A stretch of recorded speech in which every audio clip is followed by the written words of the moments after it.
All right. We've made it to the end of the road. FFPC playoff week. This is the finale. 4 straight nights. I can't talk. I've had too many margaritas tonight. 4 straight nights of FFPC programming. We're going to cap it with our friends Dink and Leone from ETR, talk through the latest news, lots of things kind of shaking up the landscape, dare I say, flipping the slate on its head, talk through some more of our favorite current thoughts for strategy pivots, all that good stuff. And naturally, we will build a lineup tonight. It's ship chasing, ETR crossover, FFPC challenge. Let's do it. Pat Fryer Helmo. This is why I'm hot. Anita Hanjob. Fix your sight. Jamar. Alpha play chase. Are you kidding me? Kadarius Toney? You can't handle the heat. It looks like we're finally this boys. You're right.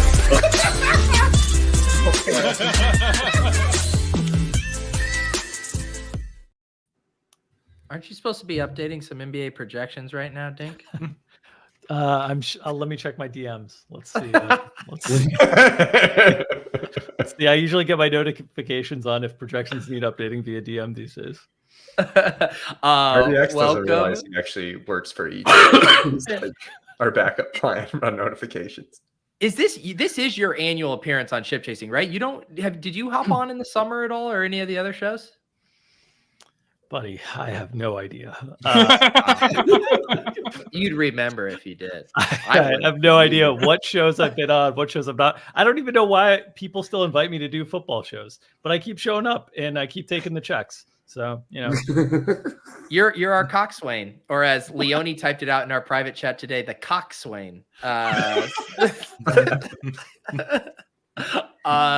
how are you doing tonight? Good. I'm feeling, grateful to be doing this show with you guys. This is always one of my favorite things each year, doing this contest, making all these lineups and tilting that we're blocked out of winning by 1 point in 10 different lineups after the wild card weekend. Yeah, you definitely carry like the tilt torch for us as like the playoffs move on. Like we'll all have mentally moved on and you'll still be like, okay, if Mike Evans scores 69 points, we can actually still get first. I learned from Drew how to just hold on to any sweat possible. Yeah, exactly. Gretch, Crane, how are we doing tonight? Doing good. Great. Alabama just stole my my head coach. Feels great. Really? Great to be a Husky over here. So wow. Pete's just learning this now.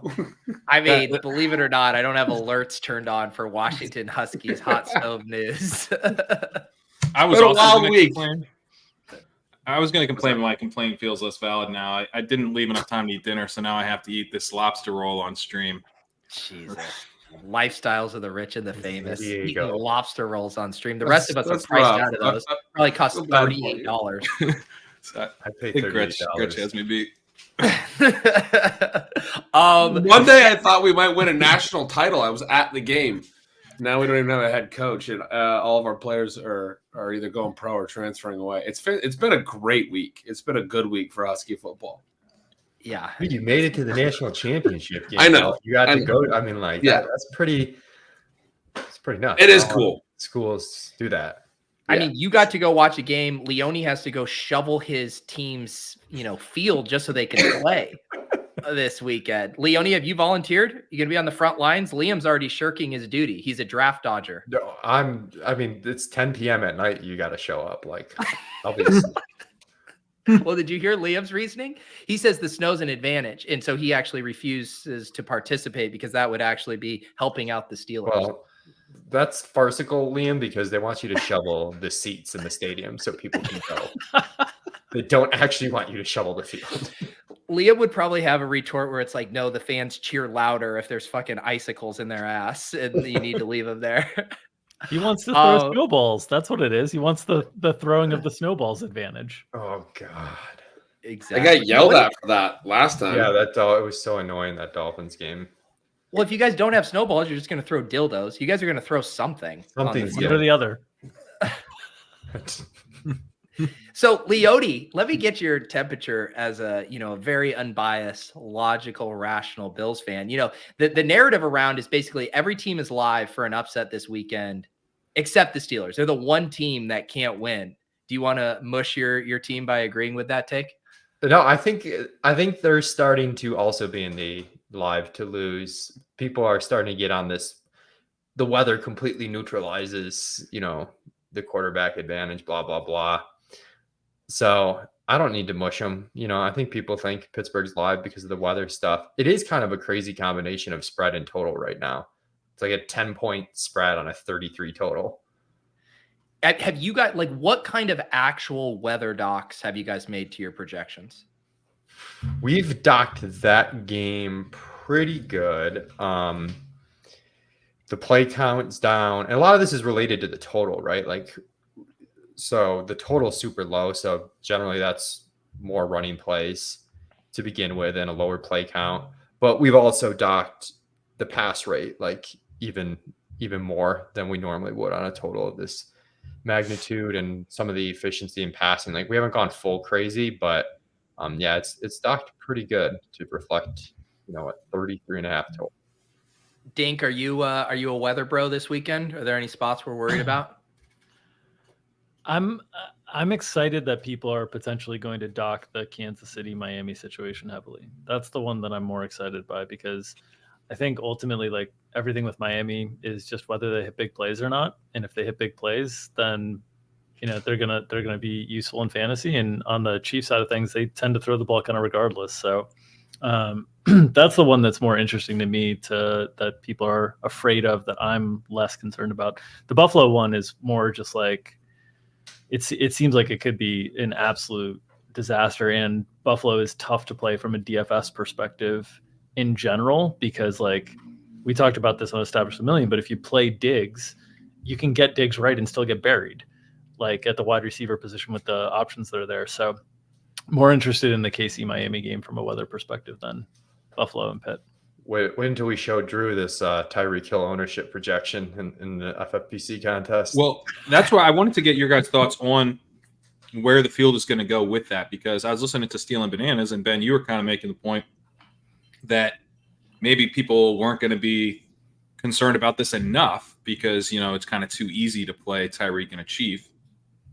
But I am feeling like people are, I'm hearing lots about the weather. So I think it's not like people are overlooking the weather, but are they then going to have the stones to do Miami full fades? Because I don't think the running backs are really that appealing to people in this contest either, given that we're going to get both and they don't want to pick between the two. So that was sort of my point, is that people want to play both sides of games where they think teams can go on to win another game, right? This is the game where people don't want to pick a winner, and so there's leverage in picking a winner.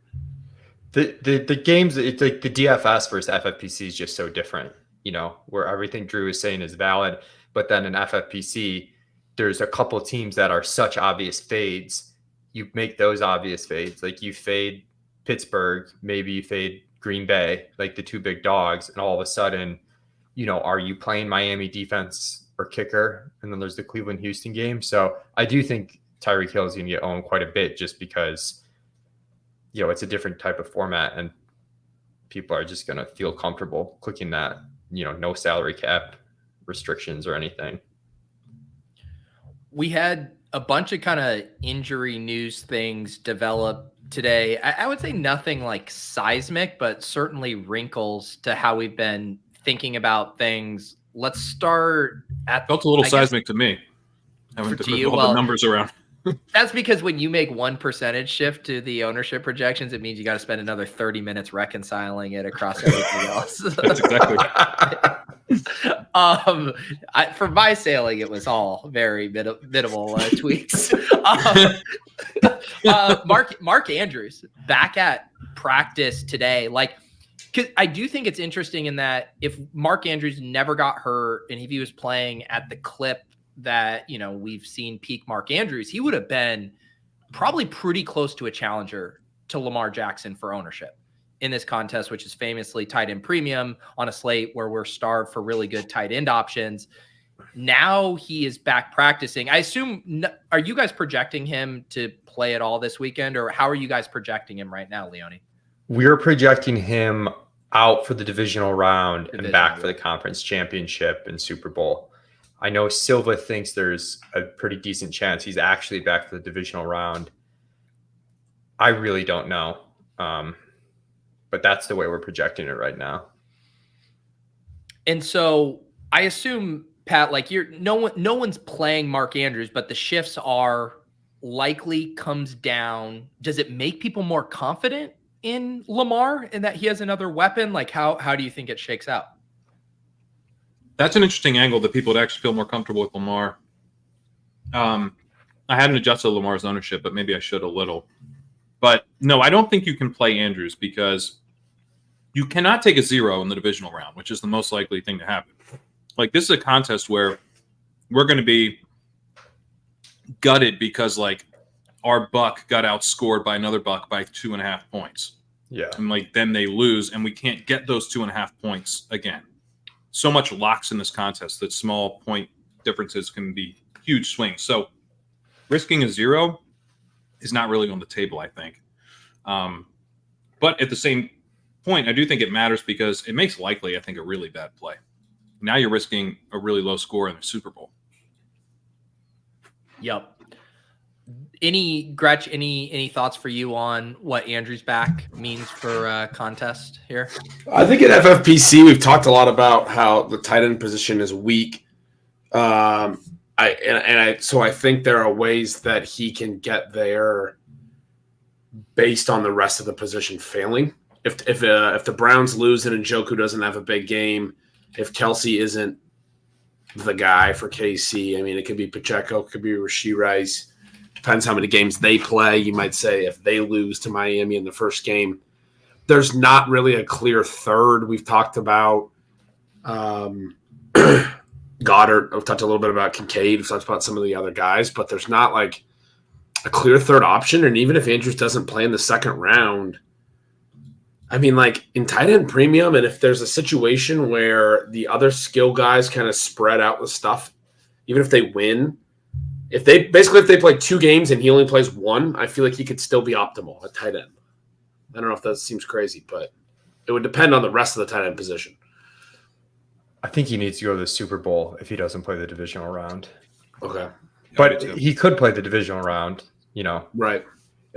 You make the Super Bowl, though, the 1 game miss almost doesn't matter a ton because you're going to get I guess it still matters relative to your teammates, though. But To your teammates, right. Yeah. It matters to your teammates. But you could still barely. And one of those teammates is the chalk quarterback.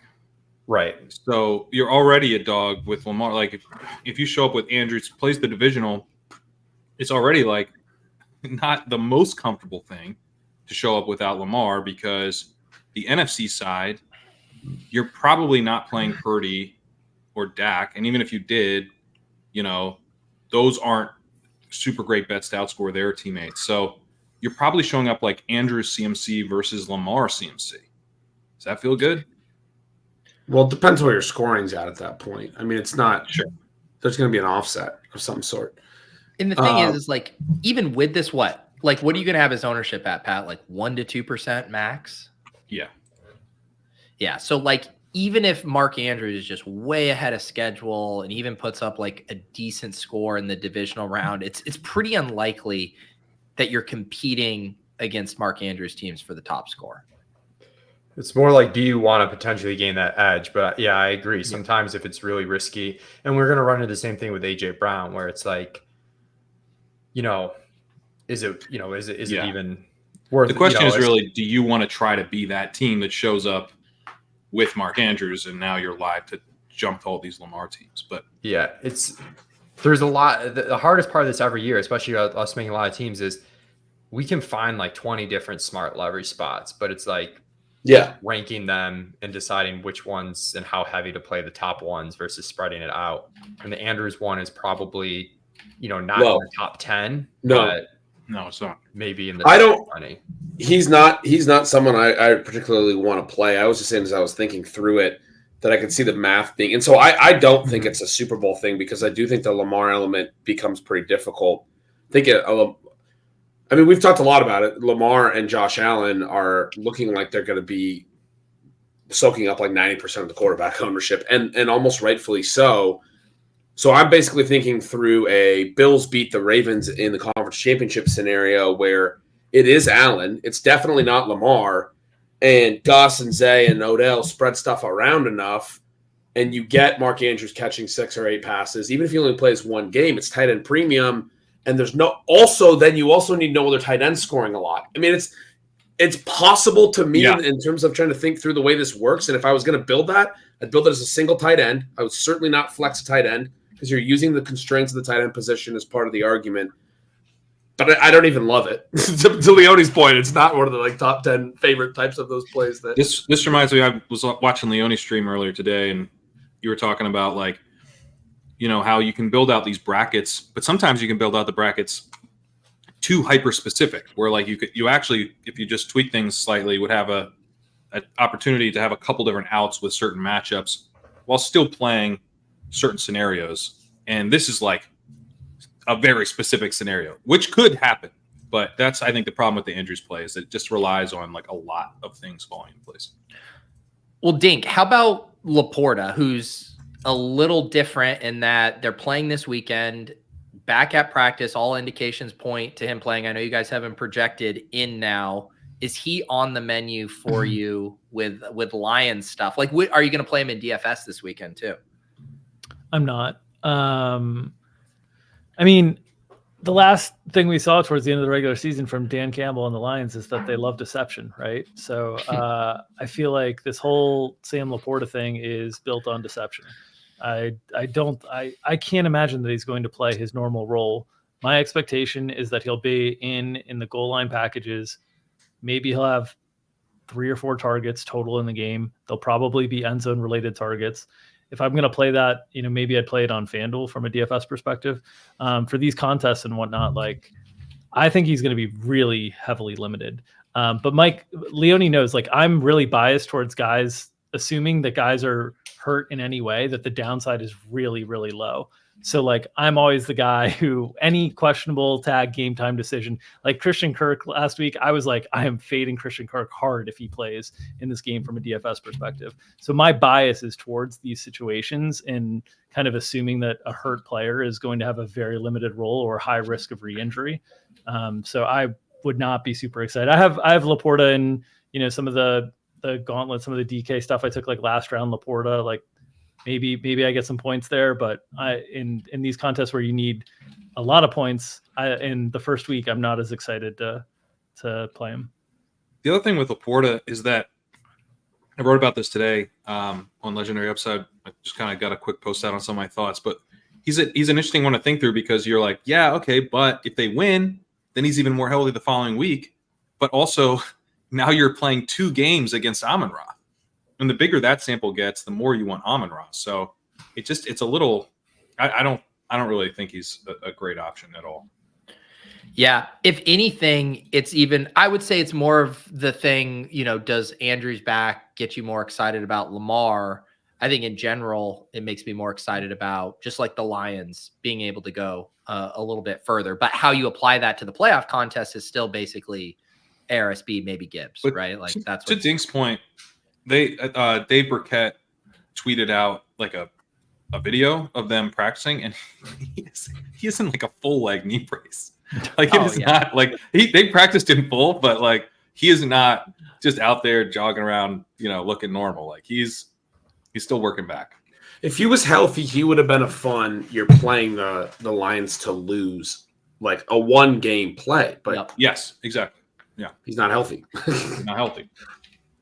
Yep. So that one, and then I think the huge domino right now is what's going on with AJ Brown and the Eagles. Whereas if we had full practices from AJ Brown, would have been in the Boomer Opto, would have been the chalk, even with his form not being great down the stretch. Now we have him not practicing. I still have not heard a single report, not anything he's looking good. He's, they're going to try to get it's just crickets, dudes not practicing. It feels very ominous, very bearish. Pat, I know you made some tweaks to the ownership projections in light of today's DMP. Yeah, I did. I mean, I was probably overly bullish early in the week. Just there have been some stuff of, it's not that bad. He's walking around. But the double DNP, I don't know how much this stuff matters, but like there's also like he deactivated his Twitter account and scrubbed some stuff from. I mean, there's always this stuff. So I'm like, it doesn't feel great, but more the DNP, and I want to see the. I would love to see him back at practice tomorrow, but I think the other thing is like people are going to kind of have to make this. Like we're going to build all of our lineups tonight with the information that we have. How can we put AJ Brown in? And so it's just already going to have a big impact on ownership. I have him at like 5%. I could see even that bringing that down. I could see bringing it up a little bit. He'll never get to where he could have been if he practiced this week. How let's assume AJ Brown doesn't play. I'm already kind of working under the assumption the field doesn't even want to deal with it no matter what. Like even if he gets in a limited practice tomorrow, I just assume the field's like, I don't even want to take the risk that comes Monday. He's not active or he's limited or whatever. Like you're putting $200 on this entry that locks Saturday afternoon. Like no one wants to take a zero on that. Yes, but I do think there's a point, and that's why I've had to put him at 5%, because I think there's a point at which you go, but no one's going to play him now. So maybe he becomes this contrarian pivot. So it depends again on the practice report. If it's like he's kind of 50-50 to play, then I think it'd be probably more like 1%. Well, 5% is a good number, but in that you basically need to be putting in 20 lineups for him to enter your portfolio. And not a lot of people are putting in 20 lineups. So that's why it could even come in less than 5%. For sure. And so, now I have Jake Elliott as the chalk on the Eagles. I mean, I've got him up to 27%. I've got the Eagles fade up to 45%. I could see that coming in even a little higher. Just as people don't, I mean, there's already like a lot of sentiment that the Buccaneers could win this game at home. The Eagles obviously looking so bad down the stretch. And then it's just like easier because I think that kind of comes into play in this contest of like, not everyone's always going to think through like what will happen. And therefore I will pick a lineup that represents what I think will happen. They will go, it'd be a lot easier for me if the Bucs won this game. So I'm going to say that they will. And I think you'll get some of that. I could see them depending, I'm kind of waiting a little bit on the Brown stuff, but I could end up having the Eagles total fade up closer to 55% than the 45% I have it at now, as people, I think, maybe just decide that they don't want to deal with this. But right now I've got Elliott 27, Devontae Smith 24, Dallas Goedert 19, Philly fade 16, AJ Brown 5, Jalen Hurts 4, Swift 2, defense 2, and then nothing for anyone else. I think that makes a lot of sense. It does, and I'm getting much more worried about AJ Brown as well. It does make me want to make the bet because Brown has played through DNPs with knee issues in the past and smashed. That is something that he specifically has done multiple times, like during his Tennessee years. I don't think that's necessarily what's going to happen, but also like when he seems to throw these fits and like you talk about deactivating his Twitter and stuff. Sometimes he gets 10 targets the next week. Yeah, squeaky wheel kind of stuff. Yeah. I do think the ownership, Pat, like as it stands right now with him uncertain to play, I don't know if people go like, oh, we'll just play Devonta then. Like they might just fade. Like I could see Devonta and Goddard each for being sure like 3 to 5 points lower than you have it. And then that's where you get your 55% and that goes to the fade. Total fade. That's where I would take it from, I do think you're right that people are going to just want to pick the Bucs to win because they don't want to deal with the Eagles. And the Eagles can still win. Even if AJ Brown doesn't play, they can win, right? Right. And that's where my brain goes, right? In that it's like, do you even have to take on the AJ Brown risk? If the field just wants to full fade it, you basically free roll via Goddard and Devonta Smith. Those guys can have great games with AJB in. And ideally, you probably would want like a limited AJB in for those guys. It's an awesome matchup. And if they're not going to catch any steam because of the AJB news, like that's where I get excited. Mm-hmm. Also, Hurts is, I think, a good play. Me too. Yeah, it's tough to play him a lot, but the NFFC contest, Hurts is like an amazing play. It's like a totally different structure, but like he's an amazing play there where I still don't think he's going to be owned, but like he should be. But here, I think he might be the third best QB play. On the NFC, when I was talking about this with Drico earlier, because we were talking about this last night's show, and I know you talked about it on your show a little bit, but is the idea with Hurts that if a lot of your other round one stuff goes bad, then you just stick with Hurts in round two. If not, then you pivot to Purdy. Is that if you have a lot of stuff going right? The thing is, the NFC side, you're not starting with the quarterback because you're starting with CD or CMC, and you're playing two quarterbacks. So you've got you pick Lamar or Allen as one quarterback. Then you start with Hurts. He could smash in a loss, and then you sub in Purdy or Dak. Or if he wins, maybe you just go, okay, I'm going to play this as an Eagles run that nobody else is going to play. So you have like a few outs. There. You can even add the format that multiplies. Yeah. So in that format, I mean, couldn't you also get away with just a low-scoring Super Bowl from the quarterback position, being able to make up because the advantage at the Super Bowl quarterback position, right, is the multiplier advantage that they have over you. But if it's not that great of a scoring game at quarterback, just naturally, couldn't you have made up for that by what you're picking up in the early rounds? Yeah, definitely. That's part of it. Is you might even add Purdy or Dak third or fourth round, in their super, just because their skill player teammates are good. Dak would be, a little bit harder, I think, but yeah, for sure. Gotcha. So you guys think Philly's going to be faded heavily in this stuff? I do, because more than their win probability. Yes, more than you would expect based on the this win. Seems like, I'm catching up to all this stuff late, as you guys can imagine with my NBA responsibilities. But there's been all this news all week that's been negative on Philadelphia. The line has not moved. It's moved in favor of Philadelphia during the course of the week, opening at 2.5 in a lot of places and moving to 3. So if this is the fade the public play of the year, it would seem like to me, is that if there's all this negative news coming on Philadelphia, the books are holding firm on a key number, and they're just nope, 3. It's 3. Yeah. It's 3. AJ Brown's not playing. It's 3. To me, that's a strong signal to be aggressive on Philadelphia stuff in the first round.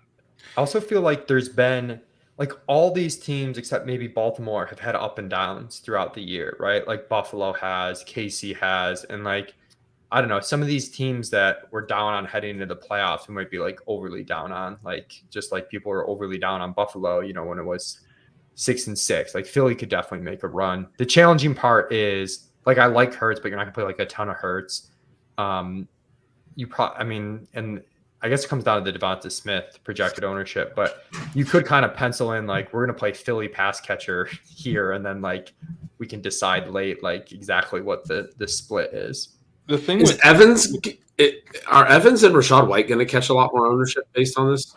Yeah, so I brought them up and Tampa Bay fade down in kind of direct response to this Philly move, because that's obviously connected. Yeah. People are going to shift to Philly. They'll fade the Bucs less. I have Evans up to 33 and White up to 24. I think they'll ultimately come in pretty close. I could see White flipping Evans because people don't feel great about the running backs, and White is a pretty comfy click, especially if you're picking them to win. Yeah, for sure. Yeah, but Evans, you get the great matchup, and then you get them having to throw a bunch in round 2, which could potentially be against the 49ers. But you could just play Chris Godwin, Devonta Smith, and guarantee a low-owned advancing receiver. That's a pretty good play, a pretty good projection play. For sure, you could. Yeah, I think the only thing that's keeping the Bucs stuff in check is just there's uncertainty around how healthy Baker is, too. There's some legitimate worries about him. And I just haven't seen a lot of chatter of people super enthused about Bucs in this spot. Dude, I wouldn't be surprised if a lot of the casual lineups double fade this game. Oh, yeah. I think you will see that. And I think you might even see hard fades plus Jake Elliott. Like stuff where you're what are you thinking here? There's the only way you're guaranteeing just Jake Elliott at best. But I think you'll get some of that. I think part of it, with Devonta Smith, right? He's not that appealing of a play. And then you also have the potential for them to win the game, and then you're bummed because Devonta Smith has kind of a whatever game, and then AJ Brown's coming back the next game. So now you're I wish I just played Brown or whatever, And so I don't know. It's just like tough. It's tough to like envision Devontae Smith as a bet on the Eagles. You know what I mean? Yeah, he did start. I mean, like the second half of the year, I know just doing the projections drove me crazy because like for a while there, every week it was like we have to manually up AJ Brown's efficiency, and then like we finally did it, and then he like stunk for 5 games, and Devontae Smith was pretty good down the stretch. So the second half of the season they were a lot closer, but I know overall the target share has been kind of wide. And that's why I think it'd just be, even with the quarterbacks banged up, just like full fading this game or even full soft fading feels like such a mistake. I mean, the Eagles and the Bucs are what? 2 of the top 5 defenses we've been targeting all year in DFS, Dink. I mean, like these are the spots. Like what? It's like them, the Commanders. I mean, they're at the top of the list. Yeah, I don't know how you would get through this contest with not wanting to have exposure to that game in full, honestly. Like I think fades from that game feel difficult to me. That it feels like there'd be better spots to fade. Because just like we're talking about all these weather situations and whatnot. I assume it's going to be good weather in Tampa. 2 defenses that have really struggled. It seems like it's going to be hard to avoid finding a game that's pretty darn worthwhile in this scoring environment. The other thing on the weather front, like we're all talking about it this weekend, but all the home teams throughout the playoffs are going to be either there could be bad weather again, in Kansas City, Buffalo, or Baltimore. Would not be shocking, if there were more weather issues. NFC side's completely clear, Well, let's talk about the hurt stuff more just from the lens of what non-Allen and Lamar quarterbacks are viable, because that, we all are in agreement. The field is going to be playing Lamar and Allen at like a massive clip. And then the question is, whatever that 10 to 15% of leftover quarterback ownership, like where can you smartly do that? I mean, I think this is the most condensed quarterback field we've seen since we've been covering the contest. You have Lamar is I think pretty good quarterback chalk at this point because of how high Josh Allen will be, and Josh Allen also a very strong play. Like neither one of them feels like kind of out of control because they're sort of keeping each other in check a bit. And then Hurts and Mahomes are both like great fantasy quarterbacks, last year's Super Bowl representatives, and will be very low owned.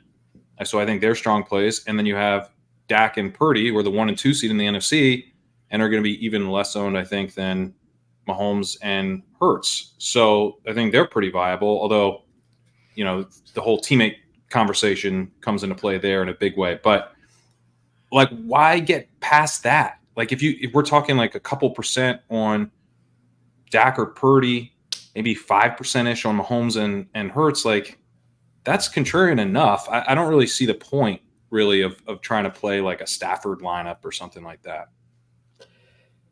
Yeah, especially because some of these quarterbacks, like not only would you need them to make the Super Bowl, which is low odds, you would need them to outscore their teammates, and you would need Lamar, Allen, and Hurts to still fail in like multiple games. Like there's a lot you would need to get right. It's not just like, oh, if the Browns go to the Super Bowl, like Flacco, like, and Njoku's probably the favorite, if the Browns go to the Super Bowl. Or Amari. Like he's still not the favorite on his own team. So I'm with you. I think it's like there's like 6 quarterbacks you could pick from. It seems ridiculous to go outside of that. And then even of those 6, I could see whittling it down.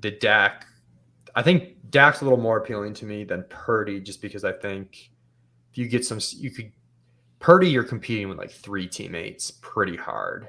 Dak, obviously you're competing with Pollard and Ferguson in addition to Lamb, but we've just seen some 400-yard, 5 touchdown games from Dak that he could get there with CD still putting up 22 a game or something. Well, yeah, in the way like a guy, Kittle and Debo can sometimes separate in a way from Debo, whereas like the big Cooks and Ferguson games are generally like Dak is just slinging it everywhere and they're not separating from him. Right. That's a good point. This is the question I've been thinking about, Easy talking about Josh Allen ownership coming down because of these weather issues.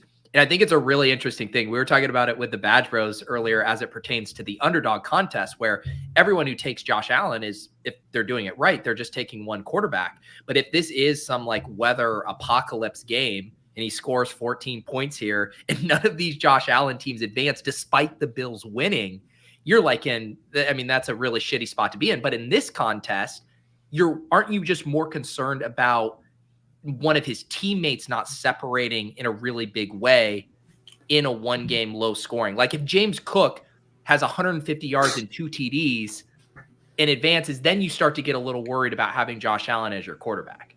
And his biggest competition is the guy's going to play in the AFC Championship. So to me, it's just like the whole thing in the FFPC is, do they beat the Ravens? Like, do they go on and beat the Ravens or not? Yeah, and I think I was saying to you guys in chat earlier too, a little bit of a homer take, but I actually think like the weather stuff helps him separate from his teammates a little bit more, at least from Diggs and Kincaid to an extent. Cook, you can definitely see like the running game, but like Josh Allen's going to run a lot, and his touchdown equity in these types of games is pretty high. Obviously, if it's a complete disaster, which is a problem, then it could be. But if it's like a mild disaster, Allen's scoring expectation comes down a few points, but like Diggs's comes down even more so. Yeah. Did you make any? Najee plus Bills hard fade. I don't have it in me. The guy wearing a Bills hoodie doesn't have that in him. Pat, did you make any ownership tweaks to the Bills stuff because of the weather? I just did, actually, because I was going to ask you guys, because I'm starting to feel like maybe this is all kind of swinging back towards Lamar chalk in a bigger way. Because everyone's first thought was Lamar mega chalk, and then it was like, but Allen, 4 games, that's actually really fun. But I've heard stuff, where people are like, I actually think Lamar's a really great play, given that he's not going to get out of control. And I feel that way too. And yeah, if that 4th game isn't a super appealing reason to play Allen, then you have the whole thing that we've been talking about all week of Stephon Diggs, James Cook, and Dalton Kincaid versus Zay Flowers, Gus Edwards, and Isaiah Likely. And Isaiah Likely just got a huge hole blown in his appeal. So, and Gus Edwards was never that appealing. James Cook always was much more appealing, I think. And then Zay Flowers is just not that fun of a click. So I've been trying, I've got Justin Tucker still up at 10%, and that creates a 13% total fade on the Ravens, which is super high for a 1 seed. But I just think it's because people don't want to like deal with having to click Flowers. They'll just bet against the Ravens if they're not going to take Lamar. But maybe they just take Lamar, that would be one way to kind of avoid that.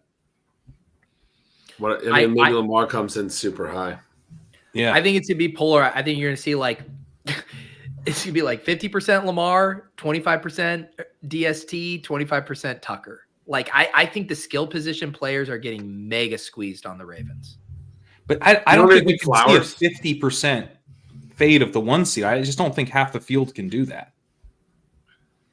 You mean a soft fade? Yeah, soft so fade. Basically play Baltimore to lose. Yeah.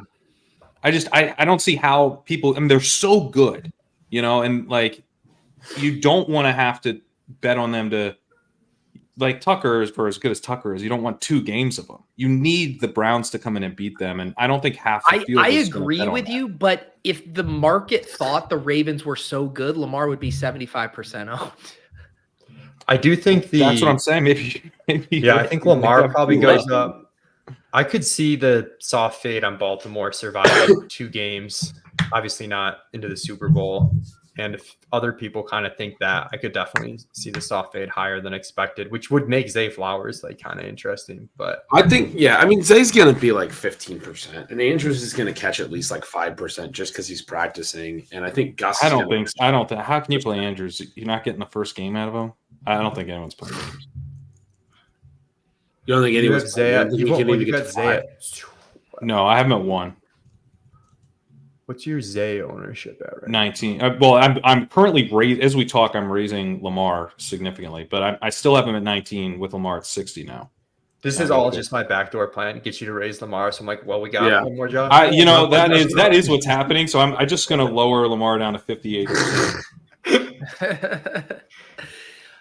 Let me ask you a question, Dink, on some of these like decisions on, say, if you're playing a player in a loss, like how much do you want to get in the projections on this single week stuff? Because I feel like a lot of that isn't necessarily discussed because everyone kind of views it from like the macro landscape. Are they win or losing? Are they getting 2 games? Are they getting 1?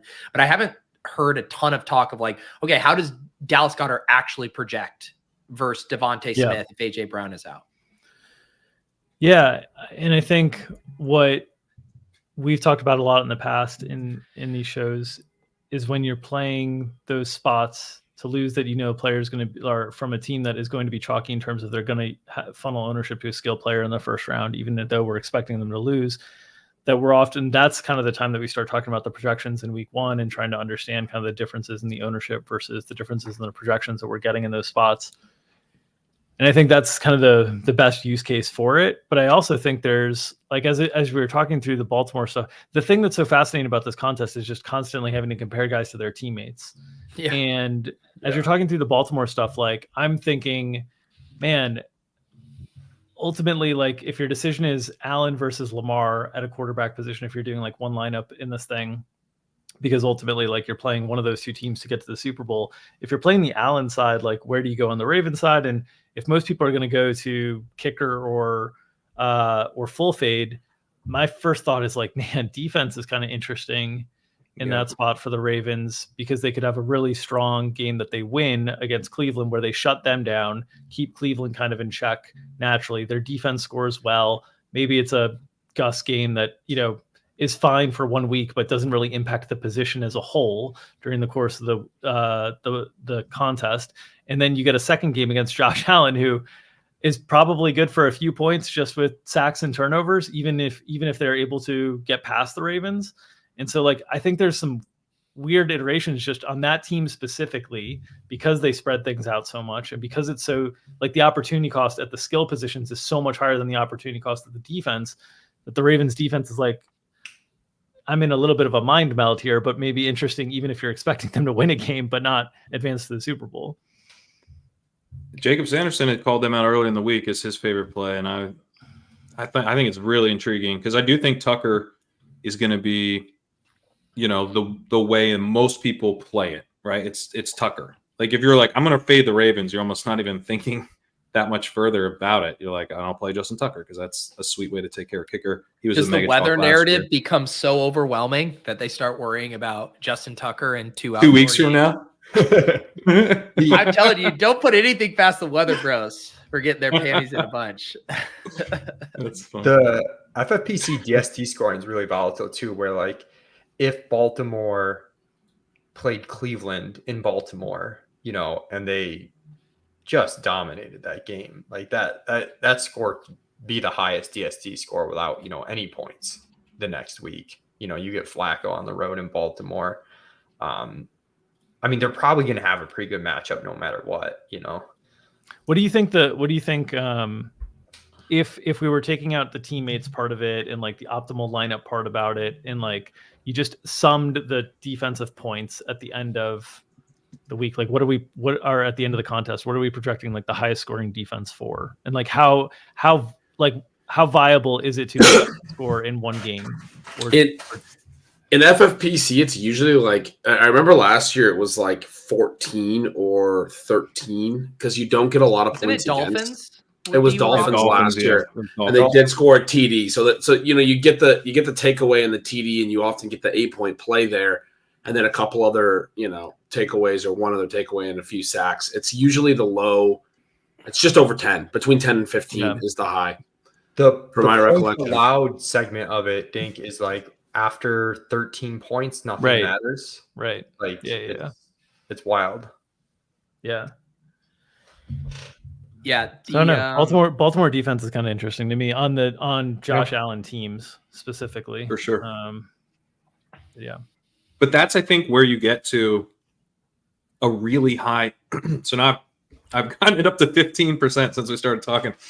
But I mean, that's not how this contest is usually played.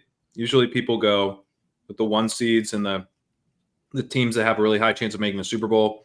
Like last year, the Chiefs were at 1% total fade, Eagles at 3%, Bills at 1%, 49ers at 2%. So you're just like, you normally don't see that at all. I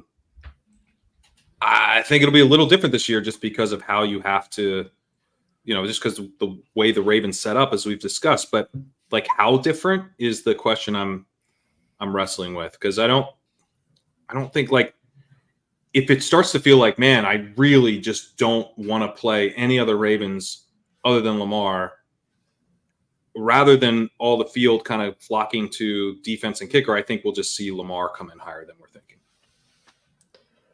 Yeah.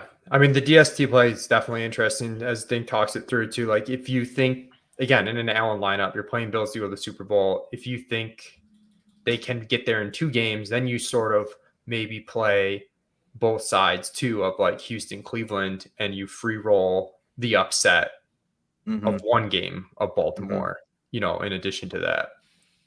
I do like that. You play both sides of Houston, Cleveland, fade Baltimore, and it's like, I don't know who's beating them, but someone. And you probably play Tyreek too, just so that everybody's live. You got it covered. Yeah. 3 ways. Yeah. You might as well. It's like a little bit too sort of safe at first glance, but you don't if you're predicting something as big as the 1 seed loses in round 1, you might as well keep all of your bullets live. Yeah. Yep. You could play Miami fade, I guess, with a KC player and just hope Miami loses, and then Baltimore has to play. It would suck if Baltimore lost to Miami though, and now you're like, yeah, for sure. I think you just play Tyreek or Achane maybe. Yeah. Dink, did you get a chance to look at all at the ownership projections for this, for like the most popular plays? Leone sent them to me somewhere in here. I have not looked at them deeply. I was going to try to get a little establish the million good chalk, bad chalk, and see if you had any bad chalk that stands out to you at the top of the ownership. Yeah, let me take a peek now as we're going through.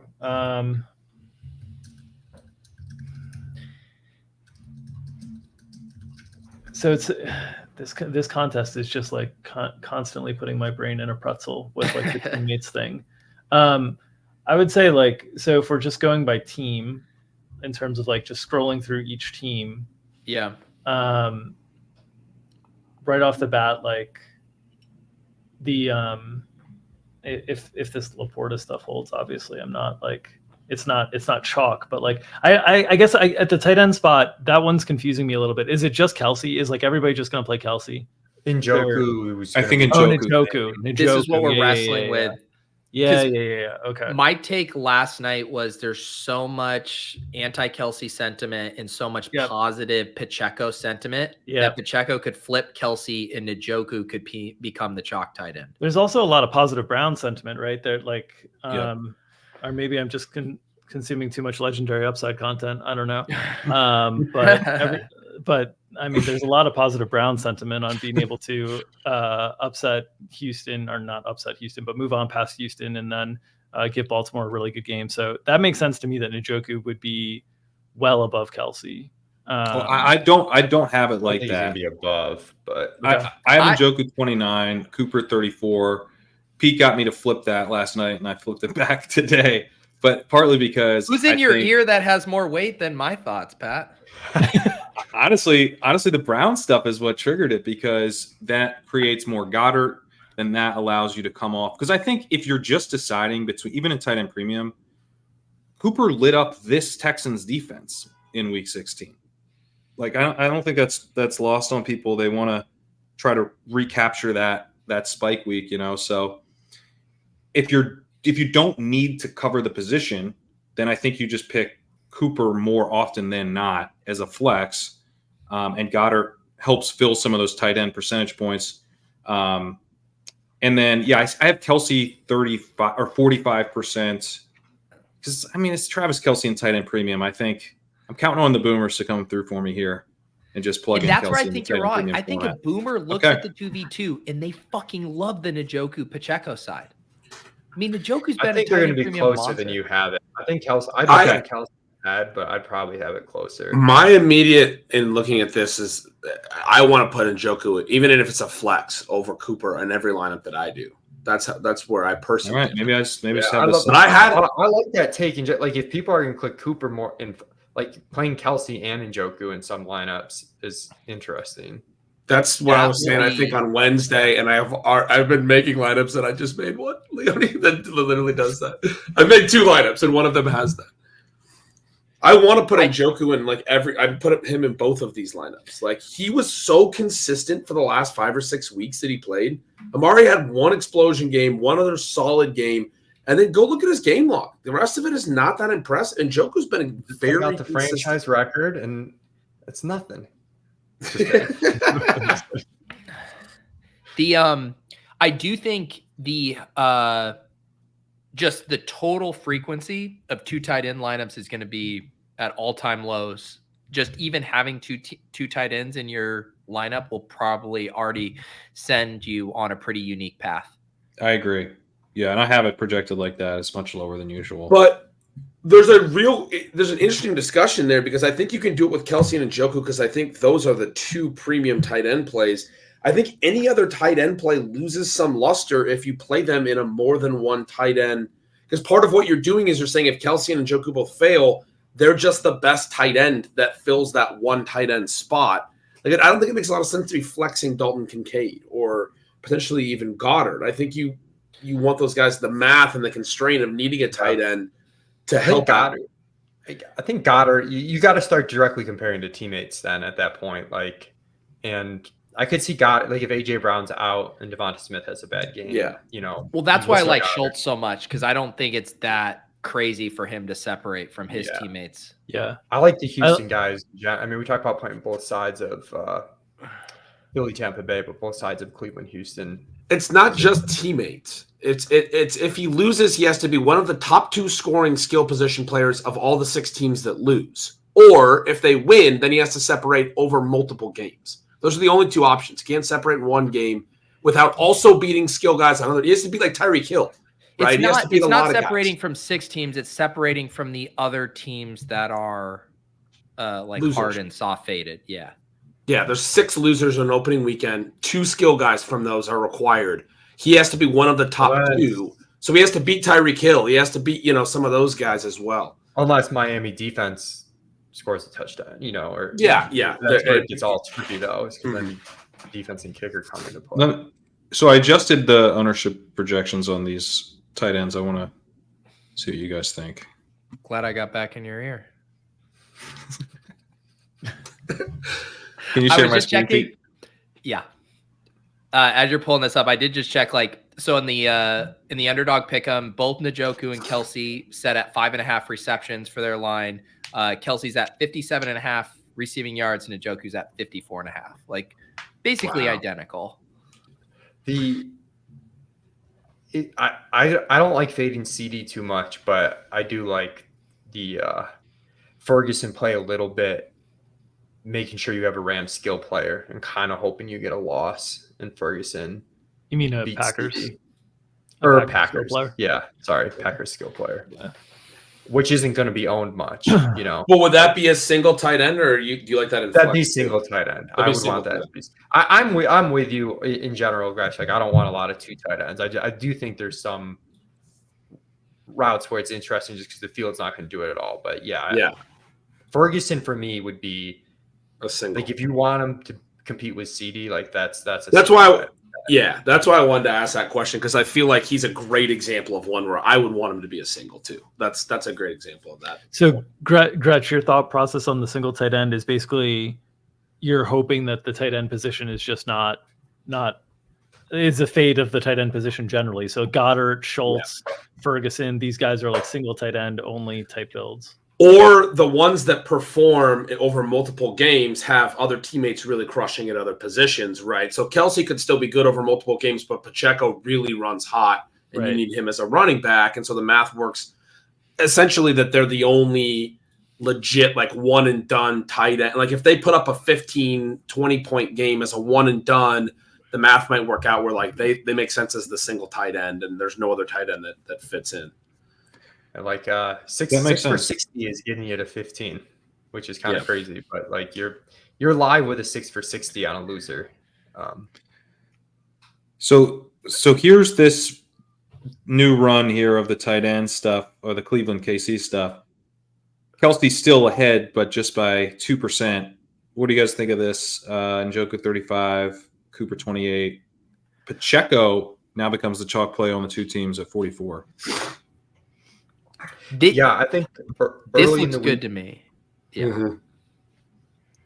Yeah, early in the week, we kind of thought Kyron would be really chalky running back, but I do think it makes sense to kind of have that a little more even between him and Pacheco, which you already kind of had a little bit before you tweaked this. But do you think there's any chance that Cooper being higher? I could see Cooper being higher and just maybe just at the expense of other. If it was Cooper higher, it would be Cleveland D coming down, probably. Yeah, maybe not. Yeah. Maybe not, though. Maybe that's right then, because Cleveland D is probably going to be pretty chalky, and you basically have nothing else. So People might want to pick the weather Ds, right? Yeah. Pittsburgh DST is probably going to be really high, I think. Really? Because I came off that with the TJ Watt stuff. The news. Everybody keeps saying they don't have TJ Watt. You can't. They don't have TJ Watt. You can't play Steelers D. Oh, maybe you guys are right. I was just thinking. I think toilet phone shitter bros are just like, I want literally nothing to do with the Steelers, and not thinking through like how that defensive element works. Yeah, that makes sense. Yeah, I think this looks like spot on to me. As far as Njoku pacing, Pacheco pacing, and yet Kelsey still coming in higher than the Njoku. Like, I think that's threading the needle in about the right way there. Okay. All right. That makes sense. I'm trying to think, are there any other kind of spots that have been in flux that or are there any other spots, Pat, you've been kind of really agonizing over? Well, the Rams one I think is interesting to talk through because, as Leone said early in the week, we thought that, and I stopped sharing, but I shouldn't have. I'll bring that one up. The early week sentiment was Kyron chalk, and Kyron kind of like bad chalk, easy to avoid chalk. Anytime it's super obvious, we don't even need to play this chalk. It might mean that it's not actually that big a chalk. And I think Puka is probably where people go to as they move off of Kyron a little bit. And I think if this Kelsey number is right, then this Kyron number might be a little too high still, because Kyron, I think to a large degree, is just helping fill a weak running back position rather than a play people are super excited about, especially at ownership. Dude, right. Yeah, because what you're saying is that people aren't going to, like, the chalk build won't have Kyron, Pacheco, and CMC. That they'll just say, I already filled it with Pacheco, I'll play Puka. Yeah, or why not play Kelsey in this lineup because I don't need Pacheco here. I like that logic a lot. This is tricky, and it does seem like it's going to be really high on those three. Like you have very little for everything else combined, fades and everything. I will say the Puka and Cup combined here, you have at 54, and I think 54 Puka and Cup combined compared to 41% Kyron puts it into perspective for me a little better, where I don't think he gets much lower than that. Because I do think there's still an element where a lot of people are going to say, I don't want to pick between the receiver. I'm going to just take Kyron. And he did just score 3 touchdowns in the fantasy championship, too. That's true. That's true. Yeah, there's kind of a point at which it's like, well, I don't have to think too hard. And I also think it is the FFPC. Like, people aren't going to be real bummed if they have, Kyron Williams, Isaiah Pacheco, and CMC. Like, or maybe even you might see some lineups with those guys plus Rashad White. Like, it's like, dude, I can play these 4 I bell would still probably have Kyron north of 45, closer to 50. I think people, even though the market is definitely on board with Puka 1A, Cooper 1B, I still think the psychological thought process is like, man, what if I go Puka and fucking Cooper Cup winds back the clock and has the nuke game and I picked it wrong? Like, I think they will both kind of cannibalize each other. a little bit in a way. It's also like it's also the way that I'm feeling while looking through these teams and these lineups and stuff is I have a lot of guys at wide receiver that I'm like, oh, that's fun to plug in. I don't have a lot of guys at running back that's fun to plug in. So like it feels like if you have a team that has both options, that people are going to be like, well, I've got wide receivers on other teams that I feel good about. Like I can get wide receivers into these lineups. Whereas running back, it feels like a pretty small pool of guys that feel exciting to click on. So For sure. And especially when like if you compare within this game, right? Like Gibbs versus Amon-Ra in terms of what you're giving up at projection there compared to what you're giving up with Kyren versus Puka or Cooper Kupp. Like it feels very clear to me that people would choose Kyren and Amon-Ra as opposed to like Gibbs and Kupp or Gibbs and Puka or whatever. It just seems like that's the way they'd go.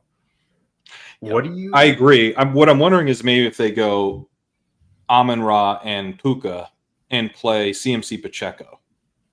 Yeah. Yep. But people aren't playing more than what's the line of construction? You have how many? Two running backs, Yeah. two wide receivers, 4 flexes, tight end, quarterback. Yeah. How many flexes do you think? Like, what's the flex ownership you have at running back right now? It's up to 0.7. Feels probably close to right. Yeah. Yeah. I don't think many people are going to play like 4 running back lineups. No. Yeah. No, Honestly, I feel like it feels a little high to me. Like I would like to have this closer to 2.5, which is where I'm like, maybe I bring there will down. be enough people that, like Peter said, do 4 to offset it. Yeah, you're probably right. There's one guy in an Adrian Peterson jersey who's playing CMC, Kyren, Rashad White, and Pacheco. Like, dude, did you see some James? The only thing I disagree with you there, Pete, is that there's only one guy in that jersey. Well, I want to ask you guys, like, I'm looking at this, and I know that the Rams skill players are super concentrated. They're awesome scorers. Still seems like a pretty low total fade percentage for a team that's, an underdog in round 1. It does. I just think if we play double, if you're thinking to play double up on Houston, Cleveland, double up on Philly, Tampa Bay, that fade's gotta come from Miami.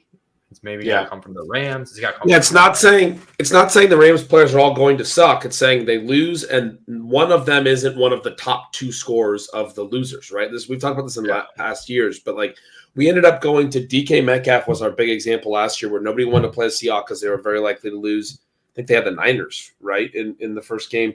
Yes, but Metcalf had the potential to outscore all of the other losers, basically, and he had like a 30-point game. He was one of the 2 highest scoring skill guys of the 6 teams that lose in wildcard weekend. So that's the way to think through it. If you're fading this, it's like, yeah, it's a great matchup with the Lions. Yeah, it's hyper concentrated. Yeah, all 3 of these guys are really good. But if it's a little bit spread around between the 3 of them, it's possible they're not one of the top 2 scoring players of all 6 teams that lose in opening weekend. If like Puka could score 23 if Mar gets to 10, you're talking about a 13-point gap. Like that's not huge, assuming they lose, right? That's the other side of it. Yeah. Somebody else might not even have to match Puka. They might not even have to match if his kicker does really well. That's true. Right. Yeah. It is tough though, because you get the opportunity with the Rams to play Puka or Kupp, which is how you would prefer to play the Rams in a loss. So you're getting both guys as the not primary chalk on that team. So it's, be a little different if like Kyren was our pivot in the loss scenario, where it's like, well, why not just fade him completely? Because is Kyren going to have a huge game in a loss anyway? But could Cooper Kupp have an absolute huge game in a loss? Like, of course he could. Same for Puka. Yeah. I don't think you do it a lot. It just, 5% total on a team that's, I agree with that. Road dog. Yeah. It's kind of wild. Like it makes no sense, but we saw this last year with the Chargers. They were 6% total faded. And I think in some ways, like the Rams are kind of more appealing, because last year it was like Eckler is kind of where it all went to. And we've got a couple really interesting pivots here. The nuts was like a 1% owned Cameron Dicker last year. Yeah. Yeah. Like a 1% owned Cameron Dicker and a 1% owned Miami DST was like the This is also the result of the weather situations, though, right? It's just like there's going to be at least, 2 weather games that 2 teams are losing from that we're expecting kind of lower scoring environments already. So if we're always comparing the losing score versus the other 6 losing scores, now we're comparing a losing score from the Rams to 3 other losing scores. If we think that the losing score from the Rams is very likely to be higher than the best score from a losing team in those 2 weather games, and that's where it starts to get a little bit. I think that's why you're getting the concentrated play side of the Rams, in addition to the Lions defense just being an absolute train wreck. It starts to become difficult. I think the kicker play is more interesting to me than like a full fade of I think so, because you get more outs that way. Like you think the out the defense randomly scores or the kicker kicks 4 field goals. Do you think most people, when they click Kyren, we know a lot of people aren't thinking through like the soft fade and all that element, but do you think they're playing Kyren to win, or they're just saying, I don't care because I'm playing Amon-Ra? Because they got Amon-Ra on the other side.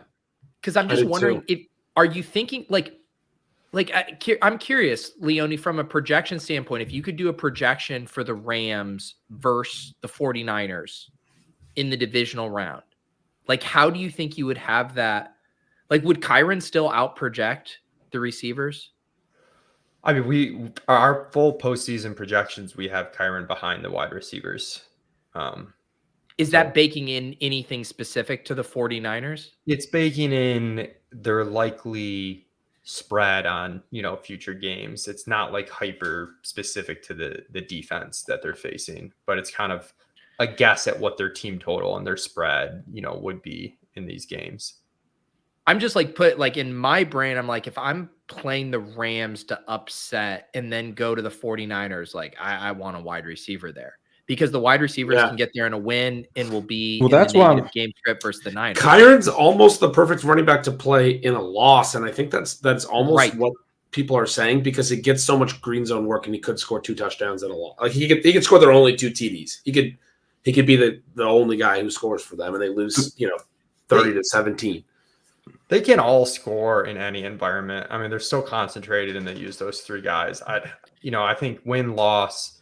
For sure. I think loss is a little bit better for the receivers, but they can all kind of score in any environment. That's not true for every running back, though. Like, not every running back can score in a loss like Kyren. I mean, I think you can talk yourself into Kyren in a way you can't for other receivers or running backs.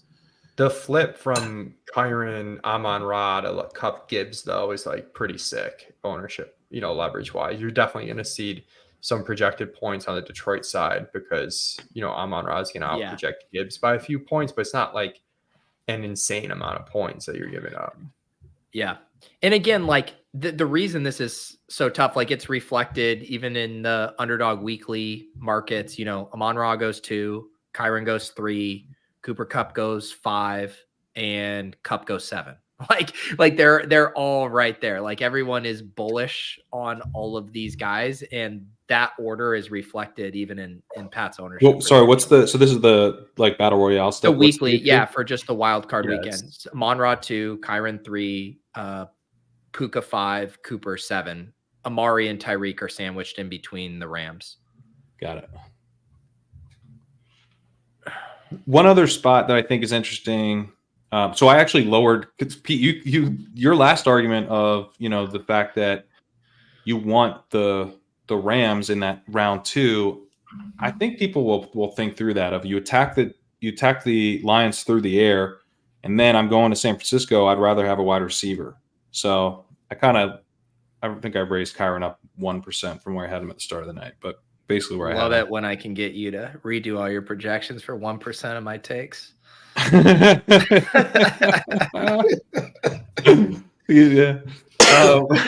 So this is one of the other spots, because if Kyron's staying basically where I have him, Pacheco's moving up, does White come down at all?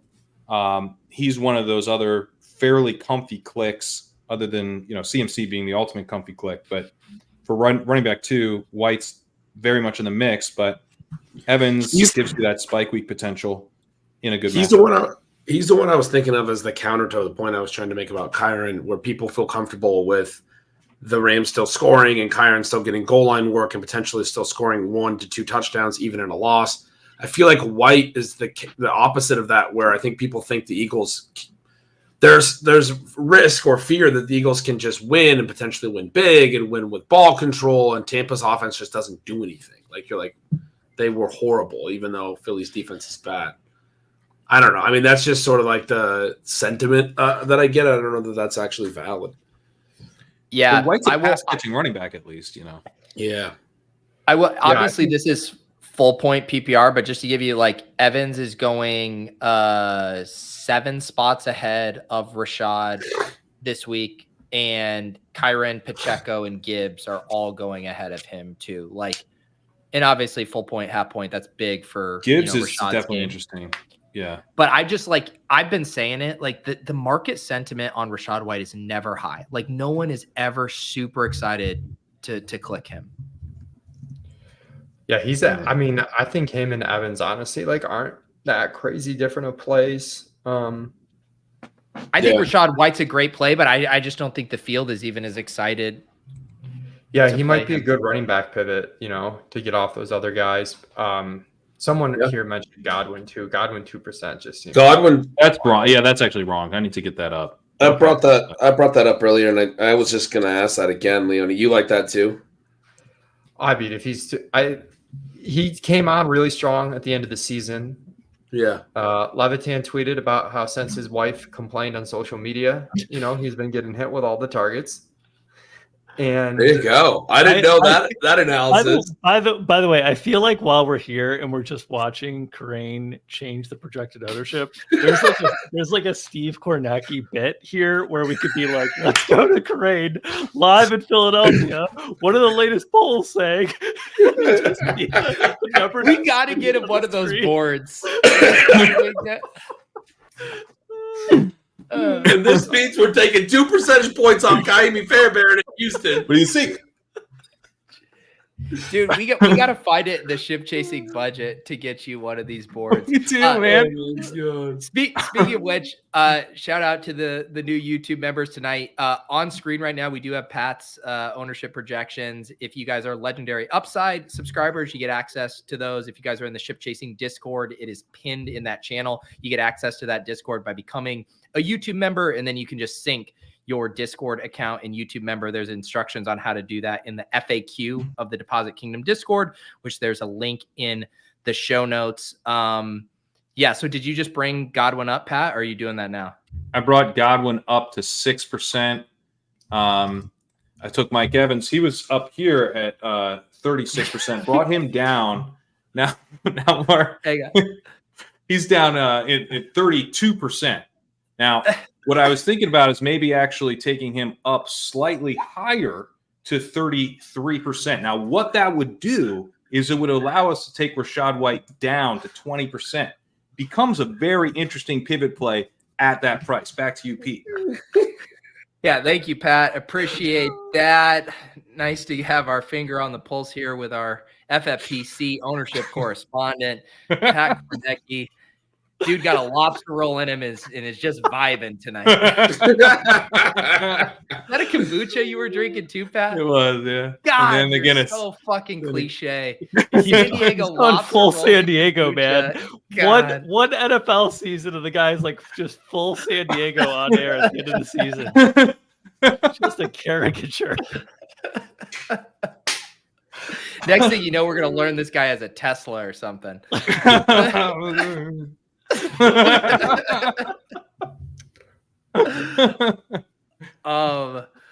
Let's see here.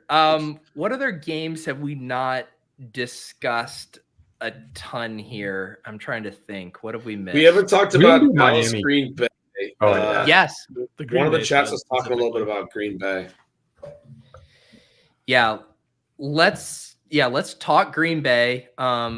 Pat, what did you have? Yeah, pull up the Green Bay ownership from what you had it there. Yeah, so Green Bay fade came down a little bit for me. They're still pretty high, but I think at one point I had them up at 84%. They're down to 77 now. just as like that game, there's lots of like you want to fade Philly a little bit more. You know, there's like the weather concerns. I think people have talked about fading Miami. We talked about how fading Baltimore. So a little more unconventional fades. Normally these 7 seeds get faded very high. The Steelers I have at 94% total fade, so they're definitely they're fitting that mold. But the Packers down to 77% gets a little more Aaron Jones. I took Jaden Reed down. I think with Christian Watson looking like he'll play, then that makes him a little bit shakier. And Jones is just the guy I've heard everyone talk about. You know, he's kind of the guy that you're actually a little bit excited about, in part because he gives you that running back 2 pivot that truly will be contrarian, and then lets you do other things with your lineup. You don't feel as constrained. Like you can definitely go to Puka and Kupp in those lineups. You don't need Kyron at all. I just freaking love the Jones play because of what James Cook did to Dallas a couple weeks ago, because of what Jones has done in Texas when he's gone back. He played at UTEP. There's all these little narratives that are tied in there, and then you don't have to pick the receiver. You just play Aaron Jones. Love it.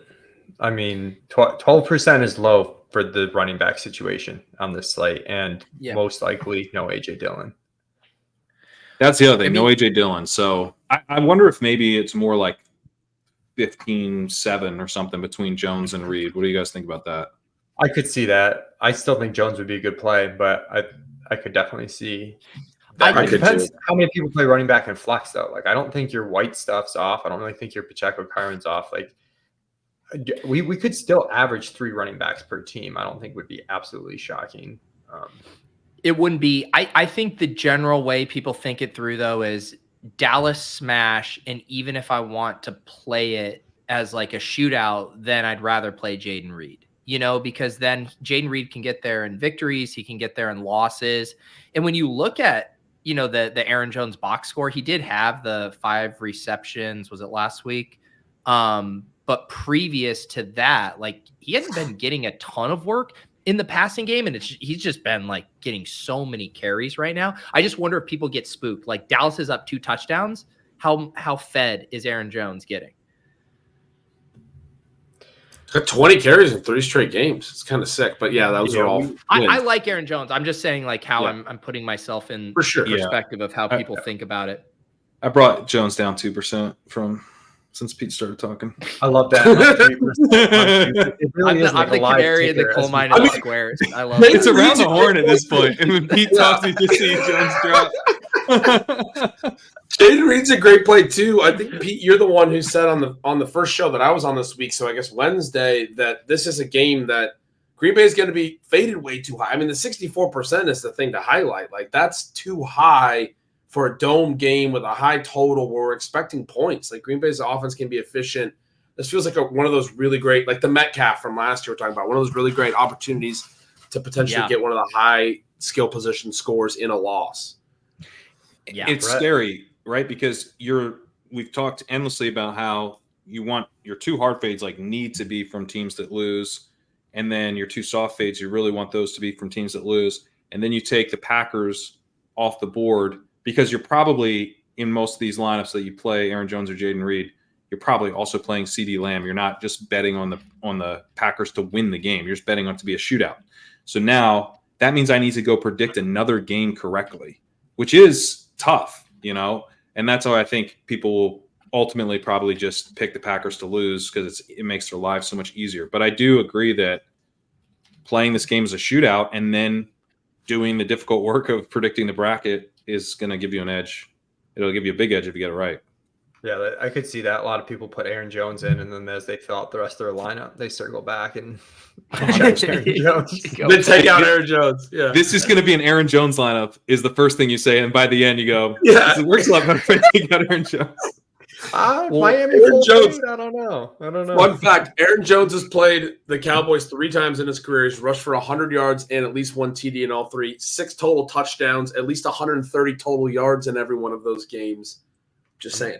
Guy I'm like getting like CSU rattling off college football vibes. Yeah, right now. he's been in the league for like 8 years. Like, how these different humans that he was. one of dealing them was his first 100-yard game of his career in his rookie season. Josh Which was Downs when was again? a monster. Yeah, a long time in ago. college. Josh Downs, wake and rake. I was just standing there. I was like, I don't know what's happening. Like 8 college games right below. Jennings been grinding the Silva tape where you just listed off college stats and awards, and it passes his analysis. I mean, we could go to Aaron Jones' UTEP stats. I can keep this Dallas UTEP. Texas team going. Dude, in high school, he ran for 360 and 5. his high school Texas stats. I love it. Yeah, because if you think about Pat, you have the biggest full fades, right, as Green Bay and Steelers, who are the biggest dogs of the weekend. And so like even just not full fading those, like if you do the soft fade Steelers D, you could do a soft fade with Andres, who you have here, or Aaron Jones or Reed, like you're already getting very unique because the field is going to want to full fade those guys at a pretty big clip. Yeah, I got both these as hugely faded. Pittsburgh even more so. I mean, 82% fade, 10% defense, 3% Pickens, 2% Boswell, 1% Harris, 1% Warren, 1% Johnson. I'd probably take the over on my fade projection. Because it's like, we're really going to get a full percent on Jalen In Warren? the weather too, like the weather's going to bring more people to Pittsburgh D. Pittsburgh's D, maybe. Yeah, maybe. Like, for position players, I mean, the total fade and soft fade is going to be really high. I love playing contrarian in this contest, and I'm like, I don't know if I'm gonna play it. Well, I don't know about Pittsburgh. Yeah, I mean, honestly, the one I would play, you guys probably know, like it would be Najee in just a game where the weather's bad and they run 35 times. Why? We have to have a. Couldn't you just couple say Pickens? Why can't you say Pickens? No, Sean also brought up Najee, and whenever Honestly, Sean and Leone both bring though, up something, it usually hits. Pisses me off. I mean, if you were to play them, I think Dude, Najee Najee definitely snow makes the game? most sense. We got to do one Najee wants lineup. to give him 25 carries. Tomlin is we got to do one salivating Najee over lineup. 25 Najee carries right now. I'm fine full fading Pittsburgh. I'm just saying, like, if I were, and he's Najee's, the way you just the excitement with which you just said Najee snow game. I don't even think I said those 3 words in that order. No, Pete. Yeah. He just went, I mean, Do we just do an all running back team for the bit with Najee and like Pacheco and all these fucking guys? Aaron Jones. I want to pull up this question because I know some people are new to the contest. Will one of you guys explain? So Gamblestein asking here, is there merit to fading the entire Steelers game? Do one of you guys want to explain why you shouldn't be double full fading 2 teams in the same game? I'm gonna grab beer. All right. Because one of them's going to win, and you're going to get 2 games out of one team in that situation. And very likely, even if I see your point about Allen's upside side to 4 potential rounds, you think that the skill players are not going to do a lot other than Allen. So you're basically only getting the other Buffalo game. It is logical. It's possible that like it could be that bad of a first round game. And like Allen runs for a couple touchdowns. I think it's so thin. You need a really specific thing to hit. Diggs and Cook are still going to score like 5 to 10 points, even if it's bad. And then one of them play another game. Yeah, one of them plays another. So it's less about Allen and more about like Diggs and Cooks, possibly even Kincaid. It's possible. I mean, we're talking about playing Baltimore DST being live in 2, like, so it's possible. You'd basically need something like, for that to work, right? The other teams that are full faded, let's say the Packers, you would basically need like Jaden Reed to score like 30 points, in a loss, right? Like something like that, where one of the full faded guys goes so nuke that even one of the advancing teams as players don't match him in 2 games. Like that's the needle you're trying to thread. And even if you don't think it's 2 full games, to Leone's point, they're going to score at least 5 to 10 points. And that's a pretty big boost to then also another full game, right? Like if they have 15, now they're at 20 to 25, right? Like and that's a strong tour in the end. Like even if it's one of the games is bad. 2 games is a lot more than 1 game. Is the way that it kind of adds up. I mean, definitely need one of the DSTs and just hope that DST just goes nuts. I think that's your angle. If you want to full fade one team and play the DST from the other, I think that's a great or completely logical play. But the full fade you don't want to do from that game. Any other spots you guys want to talk before we build a lineup here? There's one guy I feel like I have to mention just because I like him a lot and we didn't talk about, but like Devin Singletary for Houston looks like a good running back pivot. You know, I don't know if it's something you go ham on, but his ownership looks pretty low. Dameon Pierce barely touched the ball. I don't even know if he did touch the ball in week 18. Guys, are we going to play just all running backs now? We're going to rotate through fades of the chalk running backs, Ben. Okay. Yeah. Will you talk about the Singletary projection a little bit? Because you guys are way ahead of market, like even in the BR streets, like Singletary's barely getting drafted. Montgomery goes ahead of him. Najee goes ahead of him. Cook, Pollard, all these guys go ahead of him. What's fueling the Singletary love? Yeah, it's a couple of things.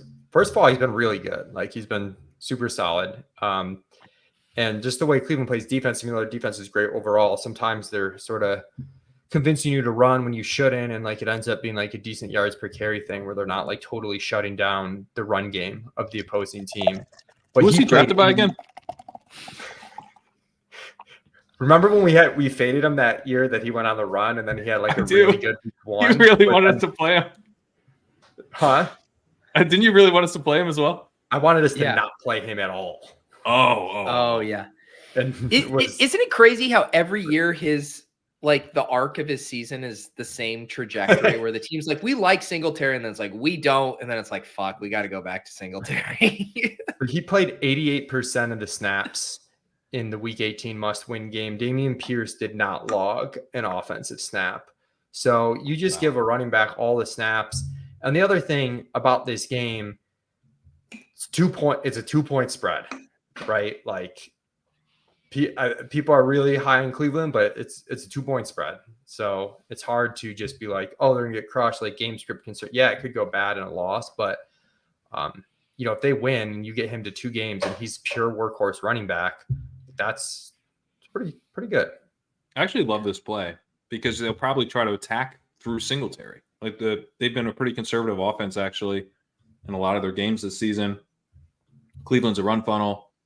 I mean, it's a little tough because the Browns have been so aggressive and Texans are pretty bad against the pass, but I like the Singletary stuff. I think when you think it through, it's a little tough, right? Because we know the Texans, they do want to run.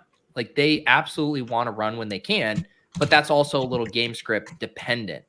Right. They'll let Stroud throw a negative game script. So the Devin Singletary in a loss is actually like a little harder. I mean, you got to run really hot on touchdowns. It's like the Cam Akers play probably from a couple of years ago. Whereas if they win and then you're Singletary on the road in Baltimore, it starts not to feel that great.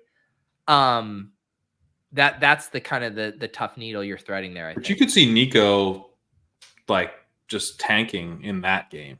So, you get a touchdown from Singletary against Baltimore in round 2. You might be feeling pretty good. Yeah. You've also got 35% chance Miami wins and you're not playing Baltimore round 2. True. Which you prefer, but it's less likely, but it's on the table. I just think like sometimes these workhorse backs, like they just get there and he's like projected for like, at least for right now, Pat has him for nothing. Probably would want him in a 2 running back lineup, and then you take the Nico thing a little bit off the table. Yeah. But yeah. All right. Let's build a lineup. I just started building one. I don't think it's going to work. I have James Cook at tight end and Kyron Williams at wide receiver. It's got 8 running backs on it. It looks pretty solid. It's all the plays we've been talking about all night. You say you built an 8 running back lineup? Yeah, it's not actually going to work. I was trying to figure out how many running backs we've talked about. McCaffrey, Pacheco, Kyron, James Cook, Singletary, Gibbs, Aaron Jones, Rashad White, and then I left CeeDee Lamb in there. We're not playing Tony Pollard. Yeah, I mean, you can play. You can play. You can play Put a six lot of running running backs. backs. Yeah, you can go 6. You know what? It sucks that this is the state of fantasy football because 8 years ago this would have been the boomer opto, and we are so far It's from true. this. I didn't even have a Miami in there. You got A-Chain in there. See, Man. to me, like the A-Chan in a loss thing Yeah. is a really nice sell, right? Because the Chiefs' pass defense is much better than their run defense. Teams elect to run on him. And if you got Mostert any bit banged up, A-Chan is so explosive on a per touch basis. Like the A-Chan in a loss stuff is pretty nice. And then Pacheco in a win. So you can actually play running backs on both sides of that game. It's perfect. I don't think anyone's going to play Pacheco and A-Chan in the same. I don't either. That's a good point. Absolutely nobody will do that. But it actually makes sense. Yeah. But you're Somebody watching this show is going to three do it. running back lineup, unless you're fading CMC. Yeah, probably it's exactly. probably a 3 running back, which is a weird way to do a 3 running back lineup. Yeah. Dink, do you want to kick us off? What was your claim to fame? Was it 3 Gronk. or 4 years ago? It was either winning the Millie or putting Gronk in one of our. No, it was FFPC definitely lineup. Gronk. God, Yeah. the Millie was like decades ago. Nobody remembers that. It was definitely Gronk. It was on a Monday night too. They don't even do Yeah, it like that. yeah. I anymore. mean, good luck, good God. Yeah, with an Eli Manning stack of all things. Yeah. So I don't have an. I guess my spiciest take that we've put on the show is Baltimore D. So let's go Okay. Baltimore D. Let's do it. We got one of those boomers who thinks Lamar's a running back and can't play him here. Well, that was going to be the other joke, right? Is that if we want to do Ben's 8 running back roster, we just put in Lamar. Yeah. You got to Right. pick which joke you're going to commit to here. All right, Leone. Wait, should we We're go to gonna go Pat slightly just out of order for visually, yeah. so we can go in order of the boxes. No, well, what if I told you that I can change no. the boxes to make them whatever order I want? Oh no! Wow. I really I'll do lost the out there. boring. All right. Anyone else want to complain about their position on fucking Hollywood Squares? You had Great. it ready too. You said it ready just in case I complain. All right, man. I'm gonna go CMC. I want to see what you guys do. I'll just go super boring Fucking CMC off the shocked, start. Is that your flag plant? Dude, All I right, just great. think he's a great play in this contest. No, I've been the one picking chalk in all of our on-stream lineup builds this week. So we talked 2 things on this stream. We talked if you're playing Baltimore D, then you play all paths so that you have guys live. And we also talked contrarian Texans pivot. Last night it was Dalton Schultz. This week's Devin Singletary. All right. Gretch? I'm going to take Josh Allen. Because there's no other options for Yeah, quarterbacks. I was trying to keep it open. Like I was like Allen or Hurts could have gotten spicy, but I think Allen makes more sense to just directly correlate it. Hurts. Yeah, that's interesting. I'm going to try to send us down a pretty wild path. I am going to work under the assumption A.J. Brown isn't playing, and I'm going to put Dallas Goedert in our tight end slot. I love it. Are we? Sort of sucks. Are we snaking or are we? No. Okay. No snake. It's I'll a go- third round reversal though, so just be ready. I'll go CD then. I'll go Leone style and punt to the more spicy options.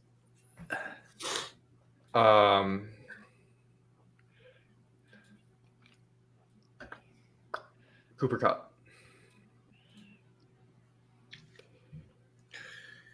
Did we say Goddard is more of one you play in a loss, or was that not necessary? Shit. I think I screwed that up. Why? Well, Pat was kind of teeing us up to play like all paths to the Baltimore upset. We just took them off we just took that off the table with our last 2 picks. I think. Did we? Why? Why? No. He was talking about it on the Because, AFC side. I guess if you're fading Tampa Bay, I guess you Yeah, could. you have to fade Tampa Bay. I guess you could still get there. And fade Detroit too. Yeah. I don't know if we can fully get there unless we fade Kansas City, but we could. Because we need to play a Brown and a Dolphin, probably. Right. Why do we have to fade Full on. Kansas City? Well, if you did Pat's strategy of covering every single basis for the team that could play Baltimore in round 2, you'd need Miami. Because someone's beating Baltimore in round 2, so we want Yeah. everyone alive. All right, I'll take take- Mika. Oh, I'll no. take Tyreek. Oh, you're up. Sorry. I'm up. Singletary's already up. Oh, yeah. We're fading KC. Got it. I mean, we don't have to, but I think, I don't know. Sorry, whose pick is it? Pat took Tyreek, Okay. and I tried to take an ineligible player at the same time. I'll go with Goddard's tricky for Njoku.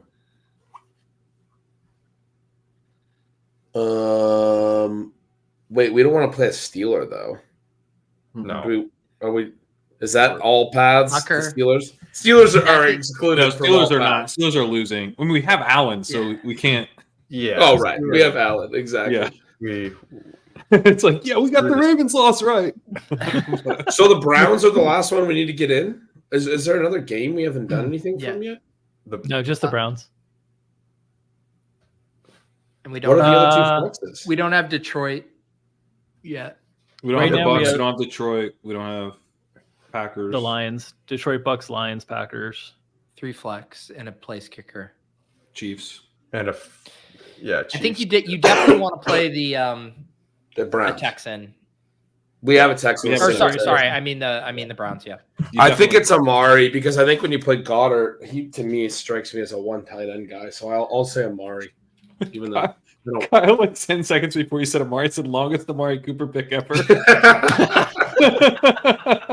Clear Amari. Fuck off! I was doing everything I could to not pick Amari Cooper.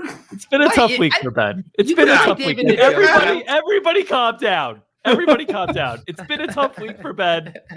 If he needs a little extra time to get to Amari Cooper, let him take his goddamn time. Grant getting to Amari almost Cooper. said Austin Safarian Jenkins in a Thank you, Dink. there. Dude, I was about to take Jerome Ford just to avoid this. Oh, God. All right, Cedric back to Tillman me. viable? I mean, we're already mega unique. Well, he's We not can play playing, Amon so. Ra here.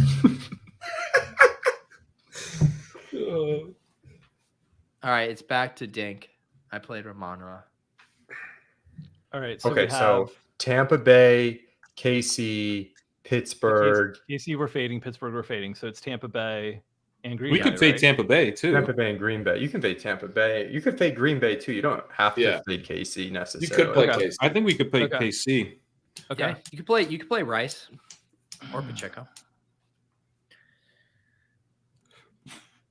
Or Kelsey. I mean, Kelsey's still in play in double. So. Yeah. No, man. Once we put Goddard in, it's the most obvious Amari pick ever. Dude, You can't I play- mean, Goddard you is can't play- probably better in a loss. I don't know. It's close between fading KC or fading Tampa Bay. Do you think? So Goddard's I better than a think single I think tight end, I too. think so I don't think we want as incredible as Bucker's been. I don't think we want Bucker in negative 30-degree weather. It's one of these two, probably. Yeah. Yeah. So let's go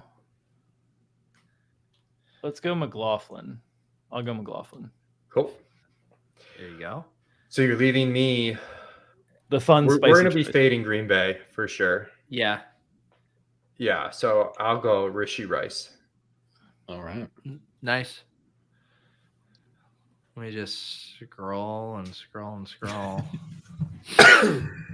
All right. The final lineup that we built here: Josh Allen, Devin Singletary, Christian McCaffrey, Cooper Kupp, CeeDee Lamb, Amari Cooper, Tyreek Hill, Amon Ra, Rashee Rice, Goddard, Chase McLaughlin, and Baltimore defense. This lineup is eerily similar, like structurally and thematically, to the one we made last night, where it's still 2 running backs, it's still 1 tight end, and yet it's full fading the 2 teams that most people are going to full fade, and it's also still mega unique. Yeah, Yeah. because It's not that hard to get like really different in this tournament. I mean, Rashee Rice already is like Rashee Rice, Devin Singletary, Cooper Kupp. Yeah. Those, I mean, Rice and Singletary will definitely be sub 10. Well, Singletary definitely will be. Rice probably will be. And then Goddard and Kupp will probably be around 20. So you're already pretty off the beaten path. Yep. Yeah, is there anything with this one that doesn't check out logically? I think it's fine, right? No, it works It's out. the Amari Cooper pick. I don't know whose idea that was. Yeah, because you're okay with either Houston or Cleveland winning in this scenario. We're also okay with Kansas City or Miami winning in that scenario, but we'd prefer Miami. Miami. We definitely prefer Miami. That makes it easier for Allen. And yeah. Although if Devin Singletary is your lowest owned player and they win and then he goes on the road and beats Baltimore, he probably has a positive game script and he's probably just like the smash of all smashes. Yeah. Although like Amari, the Cleveland defense could take out Baltimore, and then it's like then you're getting 3 games from Amari, even if he doesn't have a great game against the Ravens. It's pretty sick. Yep. All right, dudes. We got to get in the lab, start building some teams. We got to roll up our sleeves, get some calluses on these hands.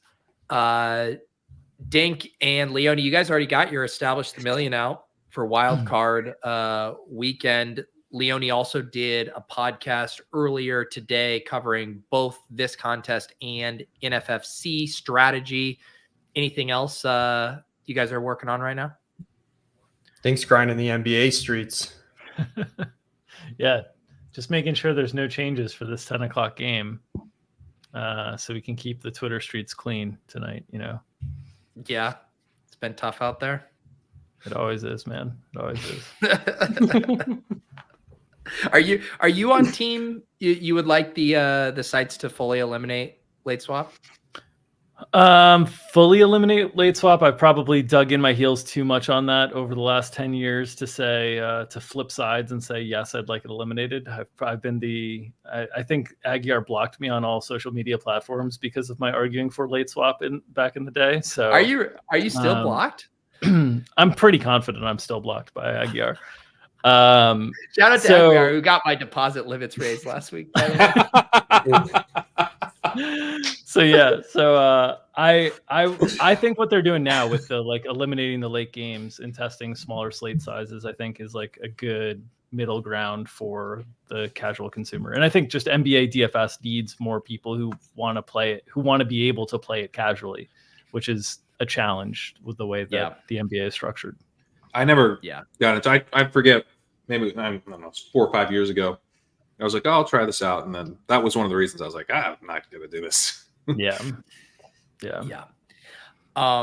Well, we appreciate all of you guys joining us here for playoff week. Always a blast. And we'll keep the conversation going in the Discord here. And hope you guys all get all your lineups in. There's still some contests open on Underdog. I saw Sacrilegious is up to like 130 gauntlets he mentioned in the chat earlier. Gauntlet 2s, by the way. He is going to hit 1,000 playoff best ball drafts, it sounds like. So. He was late to this stream. He showed up 20 minutes late. He's like, oh man, sorry, I got wrapped up in a bunch of drafts. Yes, appreciate all of you guys hanging out. And again, our programming note. So we're going to have no show next Thursday. I'm traveling, but we're going to do a special edition Shipcast on Monday night for Eagles and Bucks. So same deal as usual. We'll get a guest. We'll have some pick'ems. We'll have some drinks. We'll sweat it out. We'll get to check in on all of the updated ownership stuff. Check out some of our Underdog high stakes teams. We drafted all of that good stuff. So tune in for that. I believe kickoff is 15 minutes earlier than usual, 8 p.m. Eastern, I want to say. That'll be Monday night. Gretch, Pat, anything else I'm forgetting here? No, I threw some thoughts together on leg up, as I mentioned, just kind of some of the stuff we covered today of kind of how the landscape's shifting. If you want to check that out, kind of a quick read. Yep. Yeah. Hit all of the ownership related news stuff. Gretch, anything for you? Yeah, no, I just got my heart pulled out of my chest this morning. But other than that, no, solid since last night. There you go. I just wanted to note I'm very interested in seeing what a quick read from Pat Crane looks like. It's, I believe, under 1,000 words. I mean, it was probably like 1,200. Yeah, it might have been 1,200. I think it was like 900, and then I added a Hurts section. Gretch, what's the over under on Dunze's NFL draft pick number? I don't know. I saw someone say he's a lock for the top 10. I think people really like him. I think my prediction on him is Pat's not going to like him because I was looking at his numbers a little bit, and he was good in his fourth season. He's going to be a guy who needed that fourth season in Pat's numbers, and then I'm going to tell Pat, put the fucking film on, bro. Hey, actually fucking go to the national championship. Let's go fucking watch the game, bro. All right. Appreciate you all. Join us in the Discord. Good luck. I will not be bullied off my Dunze take. that I don't know yet. Not capitulating. This is a first, I right? don't have a take yet, but I will have whatever take I fucking have. I'm telling you that. Hey, can we get one final last update from Pat Kornacki here to take us out? So we are looking at some ownership changes overnight. Probably nothing too major. Things are pretty settled in, but we could see some shifts. I would say more in the Tampa Bay area. We could see some minor shifts in the Rachaad White direction. We could also see some Kyron Williams. There's some incoming bearish downward pressure as the Puka steam rises. Look for that. We'll see you tomorrow. Good luck in your championships.